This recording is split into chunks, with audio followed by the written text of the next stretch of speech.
পিতা নাম কি? না, আদম আলাইহিস সালাম না?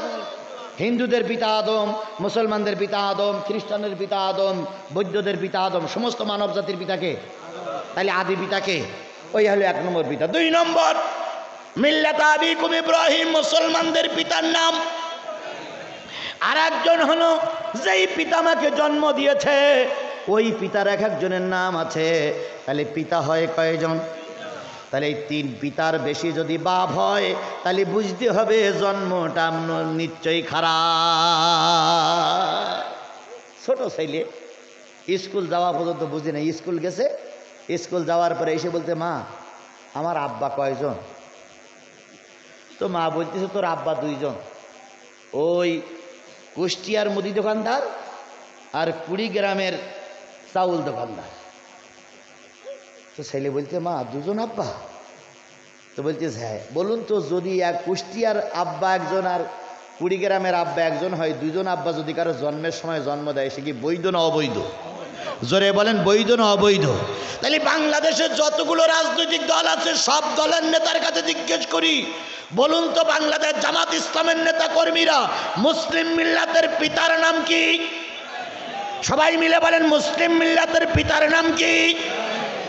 বাংলাদেশ জাতীয়তাবাদী দল বিএনপির কাছে জিজ্ঞেস করি, মুসলিম মিল্লাতের পিতার নাম কি? ইব্রাহিম আলাইহিস সালাম। জাতীয় পার্টির নেতাদের কাছে জিজ্ঞেস করি, আমাদের পিতার নাম কি? ইব্রাহিম আলাইহিস সালাম। কেবলমাত্র একমাত্র শুধুমাত্র বাংলাদেশ আওয়ামী লীগের কাছে তাদের জাতির পিতা ছিল বঙ্গবন্ধু।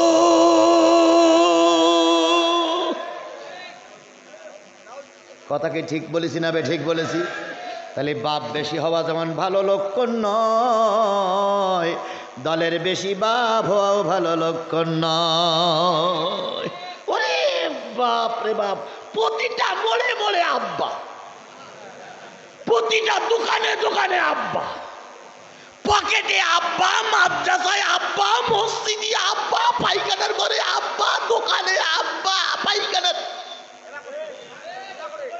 আব্বা আর আব্বা। কথা বলেন, কথা বলেন, কথা বলেন। যেই না দেশ স্বাধীন হলো, সেই আর একটা আব্বারও পাওয়া গেল না। আমি গত কয়েকদিন আগে ঢাকা সফর করলাম, যেখানে আব্বার ছবি ছিল সেখানে লেখা আছে, জাতির পিতা ইব্রাহিম, শেখ মুজিব ঘোড়ার ডিম। এই মুজিবুর রহমানকে আমরা অপমান করি না, অপমান আওয়ামী লীগ লড়াই করেছে। কথা বলেন, ঠিক না ঠিক? মুজিবুর রহমান এক সময় স্বাধীনতার স্থপতি ছিল, জিয়াউর রহমান স্বাধীনতার ঘোষক ছিল। যদি এই 2টা শব্দ ওরা মেনে নিয়ে জিয়াউর রহমানকে যদি নাম ফলক বাদ না দিত, আজকে মুজিবুর রহমানকে নিয়ে এত টানাটানি হতো না। তোমরাই মুজিবুর রহমানকে অপমান করেছো। কথা বলেন, ঠিক না ঠিক? আমরা করিনি, আমরা করিনি, তোমরা মুজিবুর রহমানের ঘাড়ে দড়ি বেঁধে ফেলাই দিছো, তোমরাই তোমরাই তোমরাই। যদি সেদিন মুজিবুর রহমানকে স্বাধীনতার স্থপতি আর শহীদ প্রেসিডেন্ট জিয়াউর রহমানকে যদি স্বাধীনতার ঘোষক বলে ওরা মেনে নিত, তাহলে আজকে এই দশা কি হতো? জোরে বলেন, হতো?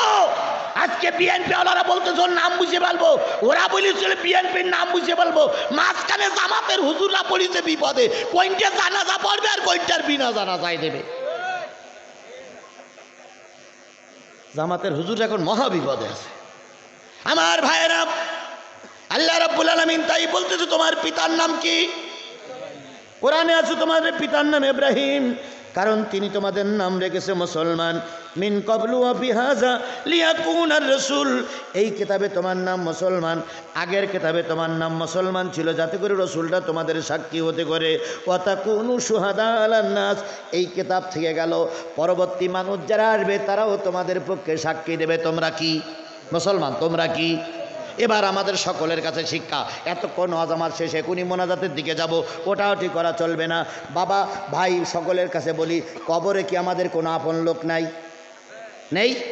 তাদের জন্য দোয়া হবে, আর আল্লাহ আমার দোয়া ফিরাইয়ে দেবে না, আমি 100% বিশ্বাস করি, কারণ আমি একজন মুসাফির। মুসাফিরি দোয়া আল্লাহ ফিরাইয়ে দেয় না। 2 নম্বর, আমি কথা বলছি এই ময়দানে, এই মাহফিলের চেয়ারে বসে, আমার নামে 20টা মামলা, 20টা মামলার আসামি আমি। তাহলে আমি একজন মাজলুম। কথা বলেন, কথা বলেন, কথা বলেন। যত লোক রিমান্ডে ছিল, আয়না ঘরে ছিল, আমাকে 5 দিন রিমান্ডে রাখা হয়েছিল। 5 দিনের ভিতরে আমার চোখ মোটে খুলিনি। আমার হাত বাঁধা, পা বাঁধা, কোমরে দড়ি বেঁধে চেয়ারের সঙ্গে বেঁধে রেখেছিল। 5 দিন পায়খানা পেশাব পর্যন্ত ওরা করতে দেয়নি, বলেছিল ওই যে কাপড়ে পরে আছেন ওই কাপড়েই পায়খানা করেন। 5 দিন পরে ওরা কি বুঝলো, 10 লক্ষ টাকা নিল। নেবার পরে বলল জীবনে বাঁচাই দিলাম। মানে উনি হইল ফেরাউনির পরে আর এক খোদা, তাই উনি আমাকে বাঁচাই দিয়েছিলেন। আমি সেই নির্যাতিত একজন বক্তা, নির্যাতিত একজন মুসলমান। সুতরাং মাজলুমের দোয়া আল্লাহ ফিরাই দিতে, আমি আপনাদের জন্য দোয়া করব। আমাকে ফেলাই রেখে আপনারা চলে যাবেন, আমরা দোয়া করে যাব না ইনশাল্লাহ? আমার আলোচনা প্রায় শেষ, সব একদম শেষের দিকে এসেছি, শেষের দিকে এসেছি। আল্লাহ বলতেছেন এতক্ষণ যারা ওয়াজ শুনলে, এতক্ষণ যারা 10টার আগে জিহাদি মঞ্চে উঠেছে, প্রায় 12টা বাজে, এতক্ষণ যারা ওয়াজ শুনলে তাদের জন্য নসিহত হচ্ছে ফাকিমুসসালাহ। যতদিন বেশি থাকবা, যে দলের নেতা কর্মী হও, 5 ওয়াক্ত নামাজ পড়বা। কার নির্দেশ? এই নির্দেশটা শুধু মঞ্চে যারা বসে আছে তাদের জন্য, এই নির্দেশটা যারা নিচে বসে আছেন তাদের জন্য, এই নির্দেশটা মা বোনেরা যারা ওয়াজ শুনতেছে তাদের জন্য, সকলের জন্য আল্লাহর নির্দেশ হচ্ছে যতদিন বেশি আছো কয় ওয়াক্ত নামাজ পড়বা। আমরা কি আজকের এই মাহফিল থেকে এই ওয়াদা করতে পারি যে যতদিন বেঁচে আছি ততদিন ইচ্ছা করে আর 1 ওয়াক্ত নামাজ কাজা করব না? এই ওয়াদা কি করতে পারি? কেন করবেন? কিয়ামতের দিন সর্বপ্রথম যারা জান্নাতে যাবে তারা নামাজি। সর্বপ্রথম যারা জান্নাতে যাবে তারা কি? আর কিয়ামতের দিন সর্বপ্রথম যারা জাহান্নামে যাবে তারা কি? বেনামাজি। তাহলে আমরা জাহান্নামে যেতে চাই না জান্নাতে যেতে চাই? তাহলে জান্নাতে যেতে গেলে নামাজ, নামাজ, নামাজ। তাহলে আজকের এই বিশাল কাফেলার কাছে এই ওয়াদা কি করতে পারি যে যতদিন বেশি আছি নামাজ কাজা করব না? কারা কারা রাজি আছেন যে নামাজ পড়বেন, নামাজের পক্ষে থাকবেন? আল্লাহর হাত উঁচু করে দেখান। আল্লাহ এই হাতগুলোরে দিনের খাতিরে কবুল করুক। আরও জোরে বলেন আমিন।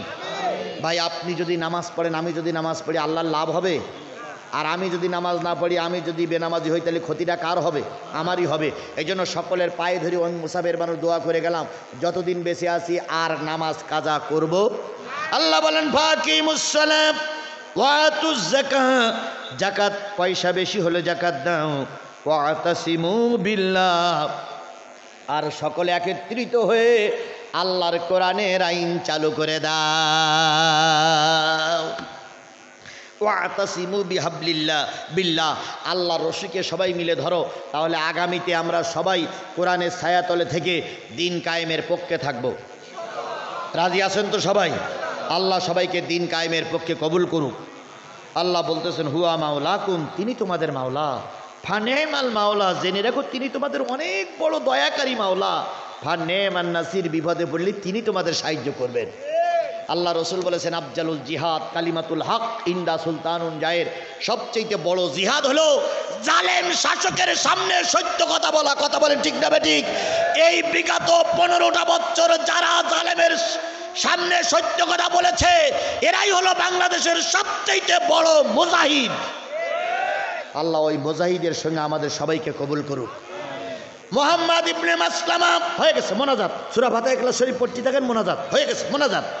মুহাম্মদ ইবনে মাসলামা কাব ইবনে আশরাফের নিয়ে একেবারে নিকটবর্তী হয়ে গেছে। কাব ইবনে আশরাফ বলতেছে বন্ধু তরবারি দাও। মুহাম্মদ ইবনে মাসলামা বলতেছে বন্ধু 4টে তরবারি দেব, কত টাকা দাও? 200 টাকা দাও। মুহাম্মদ ইবনে মাসলামার কথা শুনে কাব ইবনে আশরাফ পকেটের দিকে তাকায় টাকা কেবল বের করবে, আর মুহাম্মদ ইবনে মাসলামা রসুলের গরিব সাহাবী ইশারা করেছে লাগা লাগা লাগা রে লাগা, আলকাতরা লাগা।